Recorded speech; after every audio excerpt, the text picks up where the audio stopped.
Dominique, how are you today? I'm doing well, Arthur. Thank you. Thank you for having me. Thank you so much for coming on. I want to jump right in and ask you how it feels to be the 2022 DC Teacher of the Year. It feels great. I am just so excited just to be a voice, for teachers, for students and their families. But it certainly feels wonderful just to be acknowledged, especially, coming from the mayor, from the state. I see everyone has just been so wonderful, so gracious and so kind. And it just, it feels good. It feels good for your work to be honored and acknowledged. What does the award really mean to you, though? It came from the mayor, came down from the whole city. You're about to be up for new accolades as far as National Teacher of the Year now. Has it set in? A little bit, yeah. It's been a few weeks now, so it's finally feeling like, oh, this is really happening, and more so because the work has begun. So it's time to get to work, and that's really what it means. It means that I get to continue, because I already do, continue to share my gifts, my knowledge on a larger scale. So I'm excited about that. I'm excited to work with other people, work with other educators, and continue to help students throughout DC and I think beyond. So that's really what's most exciting. Yeah, it is exciting. And one of your extraordinary gifts that we have to talk about is this virtual platform that you have created for your students and how well you did transitioning to virtual and online teaching. I had on one of your colleagues, Mr. Torin Cooper, last year, who was telling me about a phrase that I love now, teaching the whole child. Yeah. How did you do that online almost for 2 years? Yeah, absolutely. It took a while. It took, this was not something that we just jumped right into and felt like we were doing effectively. It took a few months, and that's why I decided to teach summer school that year. So, we had to go home March of 2020, and, we finished out that year pretty early. So by the end of April, I think maybe even into May, we were done. So usually we go well into June here at Friendship. So we ended a little earlier. We had a few weeks, and then I decided, I want to go ahead and teach summer school online, because I knew, I need to brush up just on my technical skills, and really the children teach you how to teach them. I used my students in summer school to kind of help me. Y'all teach me how to teach students effectively, and we worked together. And it was also so nice just to have the families really sit alongside their children. And it wasn't just me as the only teacher. We were all co-teachers. So not just myself, not just the parents, but the students included. We're all teaching each other how to use this platform the most effectively. And, of course, I'm working with younger children. So really tapping into how do young children learn in a virtual setting, because there were very few YouTube videos. Of course, there were some for older children. Many of them were already using Google Classroom even when we were at the school. But most of us did not know how to effectively teach 3, 4, 5, 6-year-olds through a computer screen. So we had to learn together. And I think all stakeholders being involved is really what helped us be most effective. There's one thing that you said that was really important there. It really takes a whole village to teach the child. Yes. It seemed like it was a partnership. You were telling me about some of your dreams. Because I was watching some of your videos. You talked about co-teaching, you talked about the kids, you talked about the parents. How much of a game changer was it to have your parents involved in these weekly lessons? I have been in education for a number of years. I've been teaching in DC for almost 14. And I'm from Ohio. So back in Ohio, I taught at Head Start. Even when I was in college, I worked at the Montessori on campus. And this was so different. I had never experienced anything like this. So now you're not just giving a report at the end of the day or at the end of the quarter. They are watching as they're watching their students be able to progress and being able to share in that learning. And it was so impactful for them, because now these are not just homework packets that they're getting where you see, okay, you're working on this, okay, you're working on that. They've seen the areas where their students struggle and seen the areas where their students shine. And so it was just so impactful, so beautiful.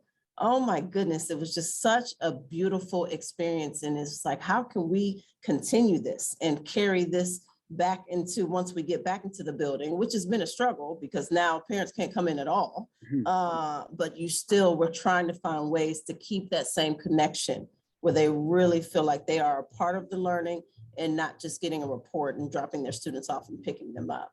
But it was a game changer. It really, really was. Your content was a game changer for these kids. Where does your creativity come from? Okay, so not all teachers know how to run a YouTube platform where they're bringing in the students, they're bringing in the parents, they're bringing in some high profile guest Mhm. speakers Yeah. and others to come interact with the kids. How did you do it all? Yeah, I think I love a good challenge. So just, I'm an athlete as well. I always have been. So there's a competitive spirit within me and not usually even competing with others. I compete with myself. Like, how can you improve? How can you be better? How can you offer more to your students? And I think what I realized with the virtual, like I said, I couldn't find a lot of resources is that you get to create what excellence looks like in this virtual platform. How beautiful is that? You get to create it, you get to establish it. And so I started thinking, well, how can we remain engaged on a daily basis? You set up your structures just like in the classroom, some norms, but the students at home, if we're looking at this computer screen, there needs to be something that captures my attention. It's no different than watching them on their iPads, watching them playing video games. So something that captured their attention. Sometimes it was someone, just a wonderful speaker. Sometimes it was just someone who was exciting, like Santa Claus. Other times we needed to do some movement. So still working towards those different learning modalities. So whether it's movement, whether it's reading, whether it's writing, just something that was still engaging, still exciting, no different than the classroom. It really wasn't. Wow, you challenge yourself to create excellence for Yeah. these kids. And I saw that through a few different speakers you had, right? Black Santa. I know kind of what the representation of that means. Yes. Just growing up here, growing up in the household that I grew up in. Sure. But why'd you bring a Black Santa or even a Mayor Gray into your virtual classroom to show 4 and 5-year-olds? Sure. We know representation matters. We know it is important for all students of any color to see positive images of people and books in every different facet that look like them. And I don't think they always need to look like them. So there should be some diversity. But when it comes to Santa Claus, we know within a lot of Black homes, we search for the Black Santa. We might travel an hour so you can sit on the Black Santa's lap because that's special to us. So it was so nice that now this, extremely popular Black Santa within the Carolinas was accessible virtually. And his name is Santa Just Like Me. So he is known to be this Black Santa that Black children and brown children can connect with. And he was so wonderful. We're gonna have him again this year virtually. They just sent out an email. So like I said, this will continue even now that we're back in the building. And it was just so special for the kids to log in and like, Santa Claus is here. So that was exciting. That was nice. And you needed these, still for them to experience different experiential learning, even in the virtual setting, because we've always done this, even, in previous years, went to a lot of different field trips, had a lot of speakers come in, but now we had to figure out how to do it virtually. I mean, I love that, bringing in positive examples of Black excellence. And we're going to talk about another one, the former mayor, Vincent Gray, who's a native Washingtonian. And to me, he gave a lot of good cheer to, this city over the years as well, just like a Black Santa, right? What does it mean to show that they can be politicians and actually run this city? Yeah, that was so impactful. And the reason why I felt he was important this was during Black History Month, important for the students to kind of interact with him was because he was so influential in bringing early childhood accessible, to all 3-4-year-olds throughout all of DC free. So nowhere in the country do you really see this much access to early learning. And if you look around, hundreds, thousands of 3 and 4-year-olds are getting an early start, a full day of school throughout the entire District of Columbia. And a lot of that was thanks to former Mayor and Council Member Vincent Gray. So he's so special to our hearts in early childhood. And, we just love him, of course, throughout DC. And he's always been so gracious, even with other events that we've invited him to. So that was a special visit. And of course, it was fun for all the children to dress up as mayors and politicians. We're talking about all of these amazing things that you did for your students. Just an extraordinary job in the virtual classroom for almost 2 years with them. But despite all of that, there are new studies out that show our students, Black and brown kids in low-income communities, still have learning loss, right? They're still behind in reading. They're still behind in math. So what are you doing now that we've transitioned back into the classroom to help them rebound? Yeah, as impactful as virtual learning was, and I do think that my students thrived. I do think there were even students within my class, and certainly, just on a larger scale, who definitely struggled with that year plus outside of the building. And we're seeing that now. We're seeing it now that we're all back. And so you look at just where we are, you assess it, and you figure out yet again, I said, I love a challenge. This is a challenging time because there was already, like you said, a pretty wide achievement gap that seems to be even larger now for some of our Black and brown children, of course. So all is not lost. I really feel very hopeful. And we have to figure out just what strategies to use. I think we have to hold tight to those partnerships that we saw were so impactful with the caregivers. And we're going to have to lean on each other in order to not get back what we lost, but just start with wherever we are and grow from there.